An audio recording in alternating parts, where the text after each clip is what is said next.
பங்களிப்பு, அதிகார பங்களிப்பு அப்படிங்கிறது 45 விழுக்காடுகளுக்கு மேல இருக்கும்போது இங்க மனமில்ல மற்றவர்களுக்கு பெண்களுக்கு அதிகார பகிர்வு கொடுக்கணுங்கிறது அதெல்லாம் இங்க இல்ல. இது என்னுடைய கடமை, நான் கட்டாயம் செய்வேன். 45 விழுக்காடு என்ன 50 விழுக்காடு நான் என்னுடைய மகளிருக்கு கொடுப்பேன் அப்படிங்கறத தாய்மாமன் சீமானவர்கள் செய்திருக்கிறாங்க. நம்ம பெண்கள் எல்லாரும் ஒரு சுவருக்குள் அடைந்து கொண்டு நாம் இந்த கட்டத்தை தாண்டி வரமாட்டோம், எனக்கு இந்த கட்டம் வந்து விதிக்கப்பட்டிருக்கு அப்படிங்கறது எல்லாத்தையும் தாண்டி எனக்கு உரிமை இருக்கு. ஏன்னா இந்திய வரலாற்றுல ஆணுக்கு நிகராக பெண் வாக்காளர்கள் சரிசமமாக வாக்களித்த சூழலும் ஏற்பட்டிருக்கு. அப்படிங்கும் போது பெண்களும் ஆண்களும் சரி பங்காக இந்த அதிகார பகிர்விலையும் இடம்பெறணும் அப்படிங்கிறது தான் அதை நாம் தமிழர் கட்சி ஒரு தொடக்கமாக இன்னைக்கு ஆரம்பிச்சிருக்கு. இதை பலரும் வந்து டோக்கனிஸ்டிக் ஜெஸ்டர் அப்படின்னு விமர்சிக்கவும் கூடும். ஆனால் இங்க வாய்ப்பு கொடுத்தாதானே பெண்கள் வெற்றி பெற முடியும்.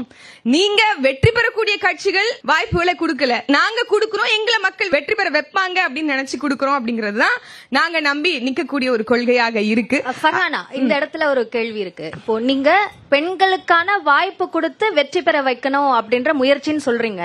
அந்த வெற்றி வாய்ப்பு அப்படின்றது குறையும் அப்படின்ற எண்ணத்துல மற்ற அரசியல் கட்சிகள் அப்படியான ஒரு ரிசர்வேஷனை கொடுக்க தயங்குறாங்கன்னு நினைக்கிறீங்களா?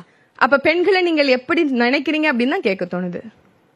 பெண்களை நீங்க வெற்றி பெற மாட்டாங்கன்னு நினைக்கிறனால பெண்களுக்கு வாய்ப்பு கொடுக்க மாட்டீங்களா?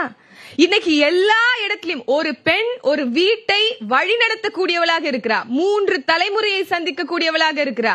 நீங்க உங்களுடைய மாமனார், உங்களுடைய தந்தை, உங்களுடைய கணவர், உங்களுடைய மகன் என்று 3 தலைமுறையை உங்களால் வீட்டில் பராமரிக்க முடியும் என்று ஒரு பெண் இருக்கிறான் அப்படின்னா அவளால் ஒரு நாட்டை நிர்வகிக்க முடியாதா? எந்த விதத்துல பெண் சளைத்தவளாக இருக்கிறா? அவளுடைய அறிவாற்றல்ல, அவளோட பிசிக்கல் அபிலிட்டி, அவளுடைய பினான்சியல் அபிலிட்டி, அவளுடைய இன்டெலெக்சுவல் அபிலிட்டி, நீங்க எதுல அவளை குறைத்து மதிப்பிடுறீங்க? மேபி பிசிக்கலி அவங்க வந்து ஆண்கள் அளவுக்கு பலமானவர்களாக இருக்கிறாங்கன்னு சொல்ல முடியாது. ஆனால் மற்ற எந்த விதத்திலையும் பெண்கள் சளைத்தவர்கள் இல்லை. இன்னும் சொல்ல போனால் அதையும் கூட தகர்க்கக்கூடியவர்கள் எத்தனையோ பெண்கள் இருக்கிறாங்க. இன்னைக்கு வெயிட் தூக்குற எத்தனையோ பெண்கள் சாதித்துட்டு இருக்காங்க, எத்தனையோ பேர் வந்து விண்வெளிக்கு சென்று சாதிச்சுட்டு இருக்காங்க. அப்படி பெண்களை நீங்கள் குறைத்து மதிப்பிடக்கூடாது. பெண்களுக்கு கொடுத்தா வெற்றி வாய்ப்பு குறையும் நீங்க எப்படி நினைப்பீங்க? அதுவே பெண்களை குறைத்து மதிப்பிடுறது சமம். ஓவர்டேக் பண்ணிடுவாங்கன்னு பயப்படுறாங்களோ? அவ்வளவுதான்.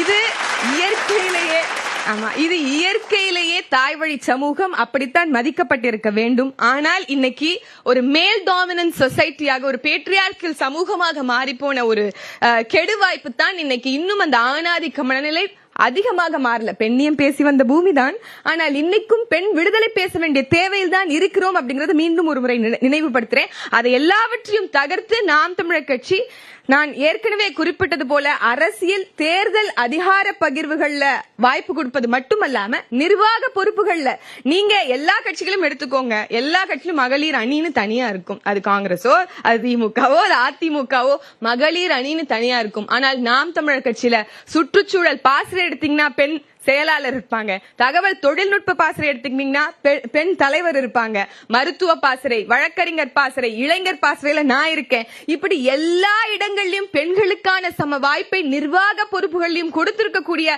ஒரு புரட்சியை செய்திருக்கக்கூடிய கட்சினா அது கட்டாயம் நாம் தமிழர் கட்சி. அப்படி பெண்களுடைய நாம பெண்களாக இருந்து இயக்கக்கூடிய சட்டங்கள் தான் சரியாக இருக்கும் அப்படிங்கறதா என்னுடைய பார்வை. இப்ப உங்களுக்கு தெரியும், இந்த பெண்கள் அதிகார சட்டமன்றத்திலும் நாடாளுமன்றத்திலும் போதுமான அளவு இல்லாத காரணத்தினாலதான், ஒருவேளை ஜிஎஸ்டி கவுன்சில் எல்லாம் பெண்களுடைய ஆதிக்கம் இருந்தது அப்படின்னா 2018 வந்து சானிட்டரி நாப்கினை கொண்டு போய் லக்ஸரி குட்ஸ்ல வச்சிருக்க மாட்டாங்க. அது கட்டாயம் அங்க இருந்த ஒரு பெண் கரெக்டா அங்க நாடாளுமன்றத்துல பேசிருக்க முடியும். எப்படி நீ வந்து சானிட்டரி நாப்கினை ஒரு லக்ஸரி கூட வச்சிருப்பேன்னு சொல்லி கேட்டிருப்பாங்க. 4 லட்சம் பெண்கள் அதை எதிர்த்து போராடின பிறகுதான் உங்களால அந்த சானிட்டரி நாப்கினை லக்ஸரி கூட்ல இருந்து வெளியில எடுத்து போட முடியுது. அப்படின்னா அப்ப பெண்கள் ஏன் அதிகார பகிர்வுல இடம்பெறணும் அப்படிங்கிறதுக்கான தேவை அங்க உங்களுக்கு புரியும். அப்போ சட்டமன்றத்திலும் நாடாளுமன்றத்திலும் இங்க பெண்கள் சட்டமியற்றக்கூடிய இடத்துக்கு வந்தாதான், அதிகார பகிர்வுக்கு வந்தாதான் இங்க ஒரு சமூகமாக எல்லா விஷயங்களும் மாற்றம் ஏற்படும். பெண்மையை போற்றுவோம், பெருமை மிக்க நாடாக மாற்றுவோம் அப்படிங்கிறது தான் எங்களுடைய கூற்று. அதன்படியே நாம் தமிழர் கட்சி இறுதி வரைக்கும் உறுதியாக நிற்கும் என்று சொல்லி என்னுடைய முதல் சுற்று கருத்தை நிறைவு செய்கிறேன். நன்றி. நன்றி.